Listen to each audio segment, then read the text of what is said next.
বেরিয়ে এলো এবার আদালতের ভেতরের দৃশ্য। রিমান্ডের ভয়ে এজলাসেই ফাঁস করে দিল সকল গোপন তথ্য। হাসিনার নির্দেশে বিএনপি, জামায়াত ও এনসিপির শীর্ষ পর্যায়ের নেতাদের শেষ করার মিশনেই সাঙ্গপাঙ্গ নিয়ে দেশে ফিরেছিলেন সুব্রত বাইন। এমনকি সুযোগ পেলে ছেড়ে দিত না ড ইউনূসকেও। এসব তথ্য কারো বানানো নয়, রিমান্ডে জোর করে বলিয়ে নেওয়াও নয়। আদালতে বিচারককে জানিয়েছে স্বয়ং সুব্রত বাইন নিজেই। কি জানালো সে? আরও বিস্তারিত জানতে ভিডিওটি দেখতে থাকুন শেষ পর্যন্ত। প্রায় ১.৫ বছর আগে শীর্ষ সন্ত্রাসী সুব্রত বাইনকে বাংলাদেশে পাঠানো হয়। রাজনৈতিক গুপ্ত হত্যার উদ্দেশ্যে তাকে তৈরি করা হচ্ছিল। গ্রেপ্তার সুব্রত বাইন সম্পর্কে এমন তথ্য দিয়েছেন অনুসন্ধান সাংবাদিক জুলকারনাইন শায়ের।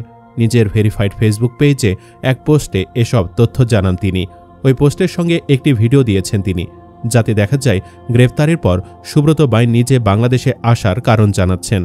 সুব্রত সাংবাদিকদের বলেন, সত্য কথা লিখবেন, যা তাই লিখবেন না। আমারও তো পরিবার আছে, কিন্তু আমি ১৯৮৭ সাল থেকে কোনো প্রতিবাদ করিনি। সাংবাদিকরা এত খবর রাখেন, ২.৫ বছর আগে আমায় আয়না ঘরে রাখে সেই খবর নাই। ২০২২ সালে হ্যান্ডকাপ পরিয়ে তাকে দেশে ফিরে এসে আয়নাঘরে রাখা হয় জানিয়ে বলেন, সেখানে রড দিয়ে পিটিয়েছে। ৫ আগস্ট রাত ৩টার দিকে তাকে রাস্তায় ছেড়ে দেওয়া হয়। নিজে বাঁচার জন্য সঙ্গে অস্ত্র রাখেন বলে জানিয়েছেন তিনি। আর জুলকারনাইন ওই পোস্টে বলেন, প্রায় ১.৫ বছর আগে বিশেষ ব্যবস্থায় ভারত থেকে সুব্রত বাইনকে বাংলাদেশে পাঠানো হয়। উদ্দেশ্য ছিল টার্গেটেড রাজনৈতিক গুপ্ত হত্যার উদ্দেশ্যে ভিন্ন পরিচয়ে যুক্তরাজ্যে পাঠানোর। তৈরিও করা হচ্ছিল সেভাবে। তিনি আরও বলেন, কিন্তু ৫ আগস্ট ২০২৪ পরবর্তী সময়ে তার আশ্রয়দাতারা ক্ষমতাচ্যুত হয়ে যাওয়ার কারণে পেশাদার এই অপরাধী সাধারণ জনগণের সাথে মিশে যায়। পরিবর্তিত রাজনৈতিক প্রেক্ষাপটে কোনো ব্যক্তিকে গুপ্ত হত্যার পরিকল্পনা করছিল সুব্রত বাইন ও মোল্লা মাসুদ, এবং কারা তাদের সহায়তা করছিলেন এ বিষয়ে শিগগিরই প্রকাশ করবেন বলে জানিয়েছেন জুলকারনাইন। অন্য একটি সূত্র প্রায় একই তথ্য দিয়েছে। সূত্রটি বলছে, রাজধানীসহ সারা দেশের রাজনৈতিক নেতাদের হত্যার মাধ্যমে পরিস্থিতি অস্থিতিশীল করার পরিকল্পনা ছিল সুব্রত বাইন ও তার বাহিনীর। তাদের টার্গেটে ছিল বিএনপি, জামায়াত ও এনসিপির শীর্ষ পর্যায়ের নেতারা। উদ্দেশ্য ছিল অস্থিতিশীলতার মাধ্যমে দেশে রাজনৈতিক সংকট সৃষ্টি করা। এ ষড়যন্ত্রের পেছনে রয়েছেন নিষিদ্ধ আওয়ামী লীগের শীর্ষ পর্যায়ের কয়েকজন নেতা। এ পরিকল্পনার প্রধান সহযোগী ছিলেন তার শিষ্য আবু রাসেল মাসুদ ওরফে মোল্লা মাসুদ। পরিকল্পনা বাস্তবায়ন করতে এরই মধ্যে হুন্ডির মাধ্যমে প্রতিবেশী একটি দেশ থেকে মোটা অঙ্কের অর্থ পাঠানো হয় তাদের বাহিনীর কাছে। ওই অর্থ দিয়ে বিভিন্ন এলাকায় শুটার ও কিলারদের সংগঠিত করছিল সুব্রত বাইন বাহিনী। হাতিরঝিল থানায় হস্তান্তরের পর গোয়েন্দা হেফাজতে তাদের জিজ্ঞাসাবাদে বেরিয়ে আসে এমন চাঞ্চল্যকর তথ্য। তদন্ত সংশ্লিষ্ট সূত্রে এসব তথ্য জানা গেছে। এদিকে রাজধানীর হাতিরঝিল থানার অস্ত্র মামলায় সুব্রত বাইনকে ৮ দিন ও অপর ৩ জনকে ৬ দিনে রিমান্ড মঞ্জুর করেছেন আদালত। পুলিশের আবেদনে এ অনুমতি দেন ঢাকার অতিরিক্ত চিফ মেট্রোপলিটন ম্যাজিস্ট্রেট জাকির হোসাইনের আদালত। সুব্রত বাইন ছাড়া অপর আসামিরা হলেন আবু রাসেল মাসুদ ওরফে মোল্লা মাসুদ, আরাফাত ইবনে নাসির ওরফে শুটার আরাফাত ও MAS শরীফ। এদিন সুব্রত বাইনসহ ৪ আসামিকে বিকাল সোয়া ৩টার দিকে ঢাকার মেট্রোপলিটন ম্যাজিস্ট্রেট আদালতে হাজির করা হয়। তাদের রাখা হয় CMM আদালতের হাজতখানায়। বেলা ৩টা ৪২ কঠোর পুলিশ প্রহরায় তাদের আদালতের কাঠগড়ায় নেওয়া হয়। রিমান্ড শুনানি শুরুর আগে মূলত আদালতে সাংবাদিকদের ওই কথাগুলো বলেছিলেন সুব্রত। জানা যায়, এদিন আদালতে রাষ্ট্রপক্ষে ঢাকা মহানগর পাবলিক প্রসিকিউটর ওমর ফারুক ফারুকী রিমান্ডের পক্ষে শুনানি করেন। তিনি বলেন, আসামিরা খুবই আলোচিত।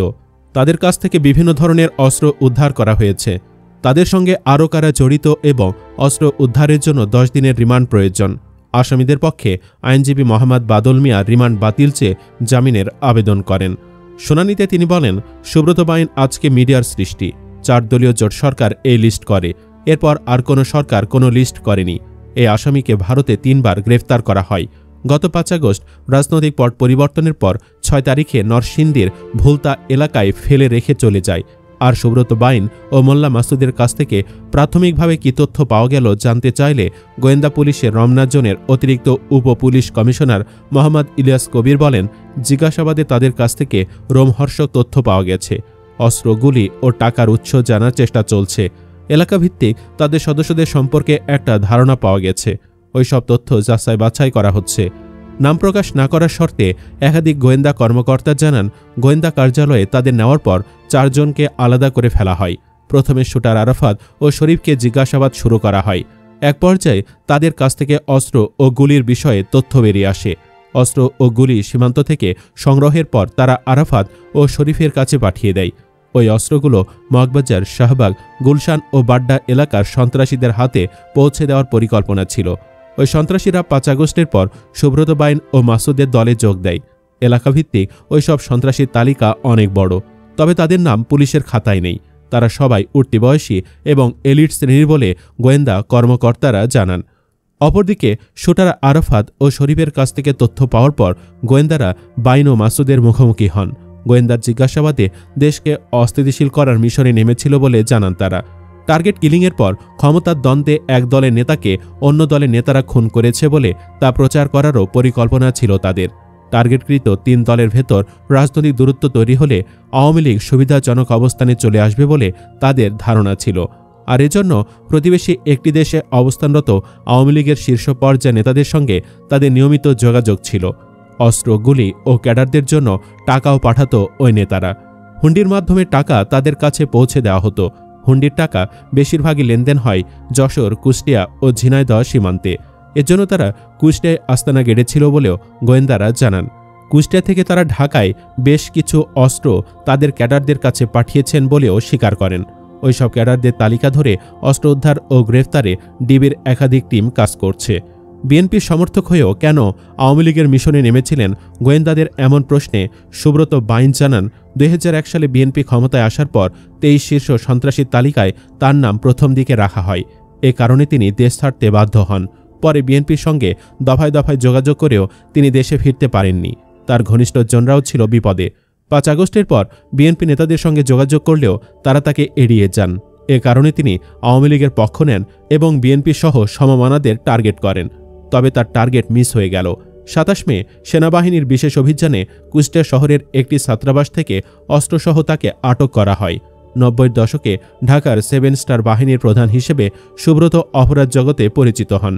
দরপত্র নিয়ন্ত্রণ, চাঁদাবাজি ও একাধিক খুনের মামলায় তার নাম উঠে আসে। 1991 সালে ছাত্রলীগ নেতা মুরাদ হত্যায় যাবজ্জীবন সাজা পেলেও তিনি বারবার জামিনে বেরিয়ে অপরাধে জড়ান। জেল জীবন, প্রেম, বিয়ের নাটকীয়তা এবং কলকাতায় পালিয়ে যাওয়া সব মিলিয়ে সুব্রতের জীবন সিনেমাকেও হার মানায়। ভারতে একাধিকবার গ্রেফতার হয়ে পালিয়ে যান, পরে আবার আটক হন। কলকাতা থেকে ঢাকার অপরাধ জগৎ নিয়ন্ত্রণ করতেন বলে অভিযোগ রয়েছে। সুব্রত বাইনকে দিয়ে মারাত্মক পরিকল্পনার কথা আগেও শুনেছিলাম। কি ভয়ঙ্কর কথা! এত বড় একটা সন্ত্রাসীকে দেশে নিয়ে এসে ভিন্ন পরিচয় তাকে দিয়ে গুপ্ত হত্যা করানোর জন্য প্রস্তুত করা হচ্ছিল। ভাগ্যিস তার আগেই সে ধরা পড়েছে। দর্শক, সুব্রত বাইনকে নিয়ে আপনার কি ভাবনা? সে একা একাই কি আর এত বড় সন্ত্রাসী হয়ে গিয়েছে, নাকি পেছনে কোনো রাঘব বোয়াল আছে? কমেন্টে জানিয়ে দিন আপনার ভাবনা। আর অবশ্যই ভিডিওটি লাইক ও শেয়ার করুন। আল্লাহ হাফেজ।